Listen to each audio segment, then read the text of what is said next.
Welcome to my channel. Today, let's learn about tenses. Tenses பற்றி நீங்க already தெரிந்து வைத்திருக்கிறீர்களா? Tense என்பது இங்கிலீஷில் ரொம்பவுமே ஒரு முக்கியமான விடயம். டென்ஸ் பற்றிய முழு அறிவு உங்களுக்கு இருந்துச்சுண்டா உங்களோட இங்கிலீஷோட அடிப்படை ரொம்பவுமே ஸ்ட்ராங்காக மாறிடும். டென்ஸை நீங்கள் தெளிவாக தெரிஞ்சிருந்தீங்கண்டா உங்களுக்கு இங்கிலீஷில் வரக்கூடிய எந்த விடயத்தையும் விளங்கிக்கொள்ள மற்றும் பேச முடியுமாக இருக்கும். பட் நிறைய பேருக்கு இந்த டென்ஸ் பற்றிய விடயம் கன்ஃபியூஸ்டாகவே இருக்குது. அதனால தான் இந்த பேசிக் இங்கிலீஷ் கோர்ஸில் டென்ஸ் பற்றி ரொம்பவுமே தெளிவாகவும் விளக்கமாகவும் உங்களுக்கு சொல்லிக் கொடுக்கலாம் என்று நினச்சேன். So don't skip the video while you watching this, and also you should subscribe my channel and click the bell icon to get all the videos about tenses. இன்றைய வீடியோவில் நான் உங்களுக்கு டென்ஸ் பற்றிய தெளிவான ஒரு இன்ட்ரடக்ஷனை கொடுக்க போகிறேன். நீங்கள் டென்ஸ் பற்றி எதுவுமே தெரியாதவராக இருந்தாலும் கூட உங்களுக்கு தெளிவான விளக்கத்தை பெறுறதுக்கு இது ஹெல்ப்ஃபுல்லாக இருக்கும். Okay, actually what are tenses? Tenses என்பது என்ன? ஒரு குறிப்பிட்ட ஆக்ஷன் நடைபெற்ற காலத்தை தெளிவாக சொல்வதற்கு யூஸ் பண்ணப்படக்கூடியதான் டென்சஸ். டென்சஸோட ரொம்பவே அடிப்படையான கேட்டகரி பிரிவு என்னண்டா present tense, past tense, future tense. Present tense என்பது நிகழ்காலம், பாஸ்ட் இறந்த காலம், ஃப்யூச்சர் எதிர்காலம். ஸோ இதுதான் ரொம்ப பேசிக்கான டென்ஸோட பிரிவினை. பட் இங்கிலீஷில் நாங்கள் 12 tenses இருக்குது என்ற விஷயத்தை அறிஞ்சு வச்சுக்கொள்ள வேண்டும். அந்த 12 tenses-ஐயும் படிப்படியாக விளக்கமாக இந்த வீடியோஸ் மூலமாக நாங்கள் படிக்க போகிறோம். இந்த ஒவ்வொரு டென்சஸ்லேயும் மாறக்கூடிய விஷயம் ஒன்று தான். என்னண்டா வேர்ப். அந்த சென்டென்ஸில் இருக்கக்கூடிய வேர்போட ஃபார்மேட், வேர்போட பேட்டர்ன் மாறுவதன் மூலமாக மட்டும்தான் இந்த ஒவ்வொரு சென்டென்ஸும் வெவ்வேறு டென்சஸ்குள்ளே அடங்கும். அதனால் முதல்ல நாங்கள் வேர்ப்ஸ் பற்றிய தெளிவான அறிவை பெற்றிருக்க வேண்டும். இதுக்கு டென்சஸை படிக்கிறதுக்கு ஆல்ரெடி இந்த கோர்ஸில் நான் வேர்ப்ஸை பற்றி முழு விளக்கத்தை கொடுத்திருக்கிறேன்.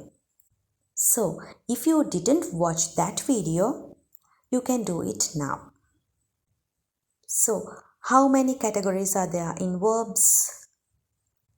First one is base form, அடிப்படையான form. இதை நாங்கள் V1 என்று சொல்வோம். Next V2. V2 என்பது past form, simple past form of the verb. Next one V3, that is the past participle form of the verb. So இவ்வாறாக வேர்ப்ஸுக்கு 3 form இருக்குது. அடிப்படையான form V1, simple past form V2, past participle V3. So இவற்றை நாங்கள் தெளிவாக தெரிஞ்சிருப்பதன் மூலமாக வெவ்வேறு டென்சஸோட சென்டென்சஸை ஈஸியாக எங்களுக்கு உருவாக்கி கொள்ள முடியும். அதே போல் வேர்ப்ஸுக்கு ஐஎன்ஜி சேர்த்தும் ஒரு ஃபார்ம் உருவாக்கப்படுது. ஃபார் எக்ஸாம்பிள் ஈட் என்பதற்கு ஐஎன்ஜி சேர்த்தா ஈட்டிங். இந்த மாதிரி ஐஎன்ஜி ஃபார்ம். இதுவும் நாங்கள் வெவ்வேறு டென்சஸை உருவாக்கும் பொழுது யூஸ் ஆகுது. ஸோ இவற்றை நீங்கள் நன்றாக மைண்டில் வச்சுக்கொள்ளுங்க. இப்போ நாங்கள் இங்கிலீஷில் இருக்கக்கூடிய 12 டென்சஸும் என்ன அப்படின்ற விடயத்தை பார்ப்போம். First simple present tense, simple past tense, simple future tense. present continuous tense, past continuous tense, future continuous tense, present perfect tense, past perfect tense, future perfect tense. Present perfect continuous tense, past perfect continuous tense, future perfect continuous tense. These are the 12 tenses that you're gonna learn. Okay, இந்த 12 tenses-ஐயும் நாங்கள் gradually விளக்கமாக படிக்கலாம். Okay, first let's see the first type. What is that? Simple present. Present என்பது நிகழ்காலம். Okay, simple present tense. Actually சொல்ல போனால் இந்த simple present tense ஓட sentence patterns-உம் very easy. அதே போல் இதை நாங்கள் எங்கே யூஸ் பண்ணுவோம்டா சிம்பிளான விஷயங்களை சொல்ல. What is that?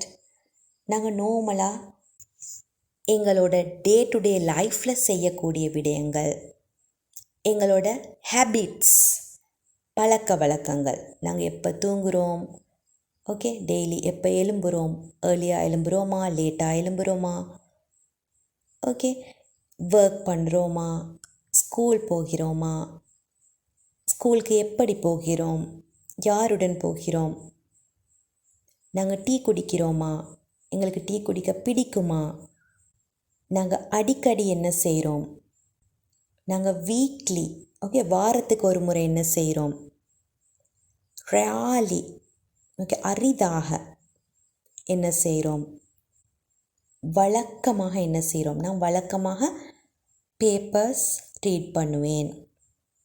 ஓகே, நான் டெய்லி காலையில் டீ குடிப்பேன். இந்த மாதிரி எங்களோட பழக்க வழக்கங்கள், habits, day to day life routine, இந்த மாதிரியான விஷயங்களை, எங்களோட விருப்பு வெறுப்புகள் என்பவற்றை சொல்கிறதுக்கு நாங்கள் சிம்பிள் ப்ரெசன்ட் டென்ஸ் சென்டென்ஸ் பேட்டர்னை யூஸ் பண்ணுவோம். ஓகே, அதே போல் ஜென்ரல் ட்ரூத்ஸ், சயின்டிஃபிக் ட்ரூத்ஸ், விஞ்ஞான உண்மைகள், உலகத்தில் நடக்கக்கூடிய பொதுவான உண்மைகள். இப்போ சூரியன் கிழக்கில் உதிக்கும், அது ஒரு சயின்டிஃபிக் ட்ரூத், எப்போவுமே அது உண்மை. பூமி சூரியனை சுற்றும், இப்படியான உண்மைகள். இந்த மாதிரியான சிம்பிளான விடயங்களை பேசுகிறதுக்கு நாங்கள் யூஸ் பண்ணுவது simple present tense. Okay, so இப்போ இந்த சென்டென்சஸை எங்கே யூஸ் பண்ணுறதுன்னு உங்களுக்கு தெரியும். நெக்ஸ்ட், இந்த சென்டென்ஸ் பேட்டர்ன் எப்படி இருக்கும், சிம்பிள் ப்ரெசன்ட் டென்ஸ் சென்டென்ஸ் எவ்வாறு நாங்கள் உருவாக்குவது என்ற விஷயத்தை இப்போ பார்க்க போகிறோம். ஒரு இங்கிலீஷ் சென்டென்ஸ், நார்மலான சிம்பிள் சென்டென்ஸ் எப்படி இருக்குமாண்டா, முதல்ல சப்ஜெக்ட், அடுத்ததாக வேர்ப், அடுத்ததாக ஆப்ஜெக்ட் என்பதாக அமையும். சப்ஜெக்ட் என்பது எழுவாய், ஓகே, ஆக்ஷனை செய்பவர், தட் இஸ் சப்ஜெக்ட் என்ற இடத்துல வரும். இது நாங்கள் ஆல்ரெடி படிச்சிட்டோம். நெக்ஸ்ட் வேர்ப் வரும். ஸோ வேர்ப் என்பது செயற்பாடு, நாங்கள் செய்கிற விடயம், இதை பற்றியும் நாங்கள் ஆல்ரெடி படிச்சிட்டோம். நெக்ஸ்ட் ஆப்ஜெக்ட் என்பது செயற்படு பொருள். ஸோ ஒவ்வொரு டென்ஸோடைய சென்டென்ஸ் பேட்டர்னை தெளிவாக விளங்க வேண்டும் என்பதற்காக நான் ஜஸ்ட் சப்ஜெக்ட் வேர்ப் மட்டும் யூஸ் பண்ணி சென்டென்சஸை உருவாக்கி காட்டப் போகிறேன். Okay, simple present tense sentence உருவாக்கும் பொழுது சப்ஜெக்டுக்கு அடுத்து வருவது வேர்போட base form. What is the base form? V1. V1 form of the verb. So, if we use I as a subject, let's see an example sentence. I write. நான் எழுதுகிறேன். You write. நீ எழுது. We write. நாங்கள் எழுதுகிறோம். they write. அவர்கள் எழுதுகிறார்கள். அதே போல் he என்பதாக சப்ஜெக்ட் வரும் பொழுது he writes. V1 form of the verb-ஓடு நாங்கள் s சேர்க்க வேண்டும். எவற்றுக்கு?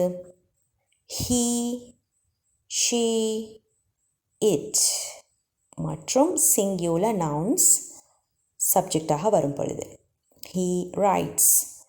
அவன் எழுதுகிறான். she writes. அவள் எழுதுகிறாள். ஓகே, it writes என்று வந்தால் அது எழுதுகின்றது. You got it? So simple present டென்ஸோட சென்டென்ஸ் பேட்டர்ன் எப்படி வரும்? I, we, you, they. அதோட ப்ளூரல் நவுன்ஸ் பன்மையான நவுன்ஸ் வந்தாலுமே நாங்கள் V1 ஃபார்மை யூஸ் பண்ணுவோம். நெக்ஸ்ட் he, she, it மற்றும் சிங்குலர் நவுன் ஒருமையான நவுன்ஸ் யூஸ் பண்ணப்படும் பொழுது அங்கே நாங்கள் V1 ஃபார்மோட s சேர்த்து சென்டென்ஸை உருவாக்க வேண்டும். Understood? Next let's see how will be the negative form of the sentence. I do not write. Okay, நான் எழுதுவதில்லை. I do not write. You do not write. நீ எழுதாதே. We do not write.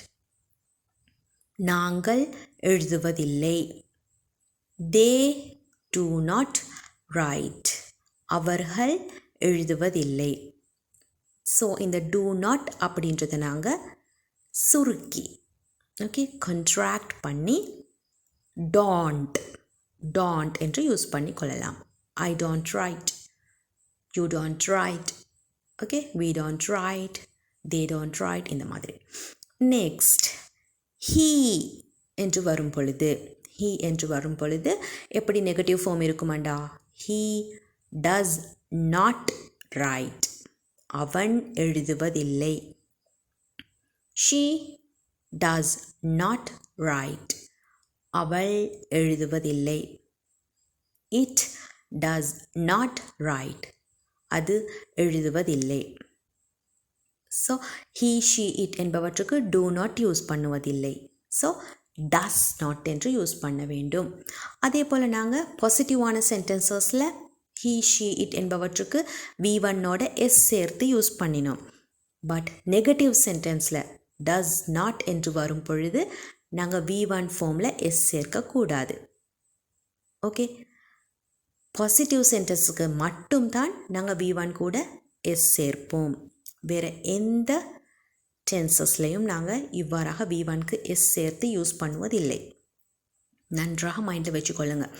Simple present டென்ஸோட positive சென்டென்ஸ்க்கு மட்டும்தான் he, she, it மற்றும் singular nouns சப்ஜெக்டாக use பண்ணப்படும் பொழுது V1க்கு s சேர்த்து use பண்ணுவோம்.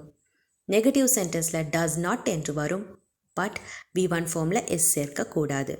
Got it? So does not என்பதையும் நாங்கள் கண்ட்ராக்ட் பண்ணி சுருக்கி டசன்ட் என்று யூஸ் பண்ணலாம். he doesn't eat. he doesn't write. she doesn't write. இந்த மாதிரி யூஸ் பண்ணலாம்.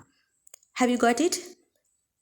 நெக்ஸ்ட் சிம்பிள் ப்ரெசன்ட் டென்ஸோட கொஸ்டின் ஃபார்ம் எப்படி இருக்கும்? Okay, let's see it also. do I write? Question form வரும் பொழுது do சென்டென்ஸோட பிகினிங்க்கு சேர்க்கப்பட வேண்டும். do I write? நான் எழுதவா? do you write? நீ எழுதுகிறாயா? do we write? நாங்கள் எழுதுகிறோமா? do they write? அவர்கள் எழுதுகிறார்களா? இவ்வாறாக கொஸ்டின் கேட்கலாம். அதே போல் he வரும் பொழுது does he write? அவன் எழுதுகிறானா? Does she write? அவள் எழுதுகிறாளா? Does it write? அது எழுதுகிறதா? Okay, this is the format of question. இதே கொஸ்டின் எங்களுக்கு நெகட்டிவாகவும் கேட்கலாம். How is that? Don't I write? நான் எழுத வேண்டாமா? Don't you write? நீ எழுதுவதில்லையா? Don't we write? நாங்கள் எழுத வேண்டாமா? Don't they write? அவர்கள் எழுதுவதில்லையா? So he, she, it வரும் பொழுது doesn't. Doesn't he write? அவன் எழுதுவதில்லையா? Doesn't she write? அவள் எழுதுவதில்லையா? Doesn't it write? அது எழுதுவதில்லையா? ஸோ இவ்வாறாக நெகட்டிவ் கொஸ்டின்ஸை எங்களால் உருவாக்கி கொள்ளலாம். ஸோ சிம்பிள் ப்ரெசன்ட் டென்ஸ் என்பது இவ்வளவே தான். ஸோ அதோட டோட்டல் பிக்சரையும் நான் இந்த வீடியோவில் உங்களுக்கு கொடுத்துட்டேன். ஸோ இதை நீங்கள் நோட் பண்ணி தெளிவாக படித்து அதே போல் சிம்பிள் ப்ரெசன்ட் டென்ஸோட புது சென்டென்சஸை நீங்களாக உருவாக்கி பார்த்து கொள்ளுங்கள். ஓகே, உங்களோட பழக்க வழக்கங்கள், உங்களோட ஹேபிட்ஸ், உங்களோட ஃப்ரெண்ட்ஸ்ட, பிரதர்ஸ் அண்ட் சிஸ்டர்ஸ், உங்கள் வீட்டில் உள்ளவர்களோட பழக்க வழக்கங்கள், ஆக்ஷன்ஸ், இவற்றை பற்றி நீங்கள் சென்டென்சஸை உருவாக்கி பாருங்கள். அதே போல் அதை யூஸ் பண்ணி பேசியும் பாருங்கள். ஸோ இந்த சென்டென்ஸ் பேட்டர்ன் உங்களுக்கு ரொம்பவே ஃபெமிலியர் ஆகிடும். நாங்கள் அடுத்தடுத்த வீடியோஸில் கிராஜுவலி எல்லா டென்சஸையும் விளக்கமாகவும் தெளிவாகவும் படிக்கலாம். Okay, wait for the next video. Before that, I'll give you a test within 2 days. So you should do that test and comment your results. So, shall we meet in the next session? Until that, take care and practice well.